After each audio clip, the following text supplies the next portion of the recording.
When Emily walked through the door that evening, I noticed right away, her wedding ring was missing. It wasn't the first time she'd forgotten it on the nightstand, but tonight, it carried a different weight. The way her fingers curled into a fist, the way she kept her eyes away from mine as she placed her purse down. It chilled me, like a cold gust sneaking through an open window. Long day?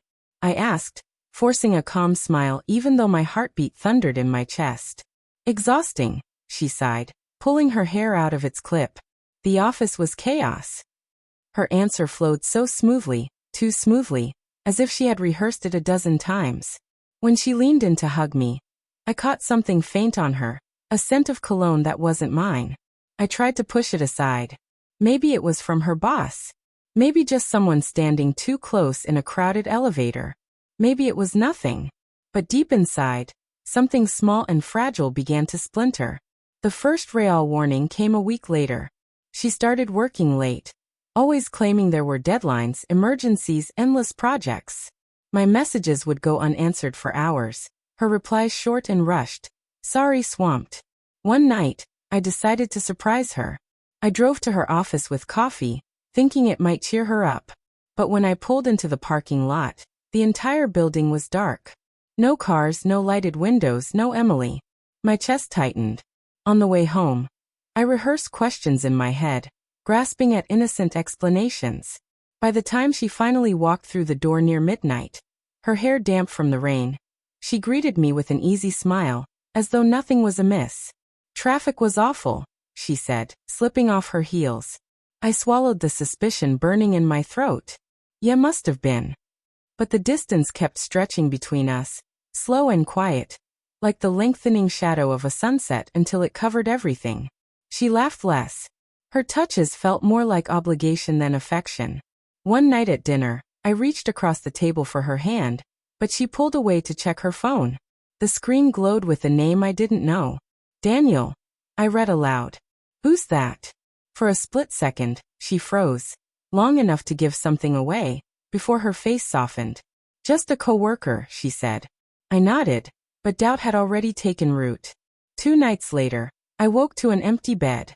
I found her in the kitchen, whispering into her phone. Her voice carried a softness, a trembling warmth I hadn't heard from her in months. I can't stop thinking about you, she whispered. I froze in the dark, my body rigid, my chest hollowing out. The woman I loved, the woman I vowed to spend forever with, was giving her heart to someone else. She turned and saw me. The phone slipped from her hand. James, she started. Don't. I croaked, my throat raw. Just don't. We sat in silence until the sun came up, words spilling out like shards of glass.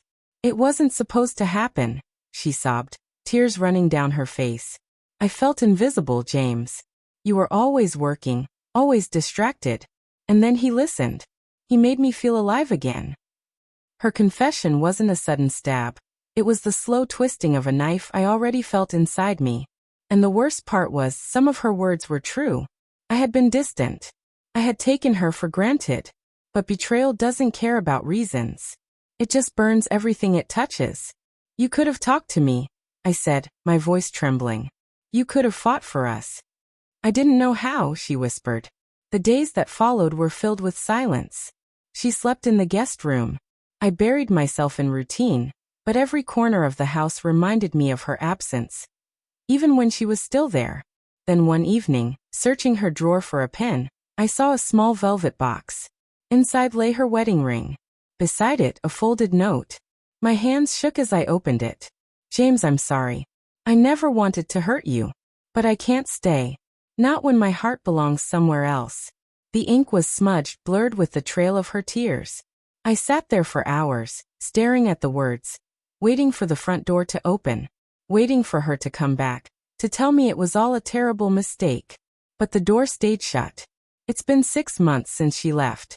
I still find myself setting 2 plates at the table. I still turn in bed expecting her warmth. People tell me time heals, but it doesn't. Time just teaches you how to live with the scars. And every night, as I hold her abandoned ring in my palm, I wonder, does love ever really die? Or does it just find another place to hide?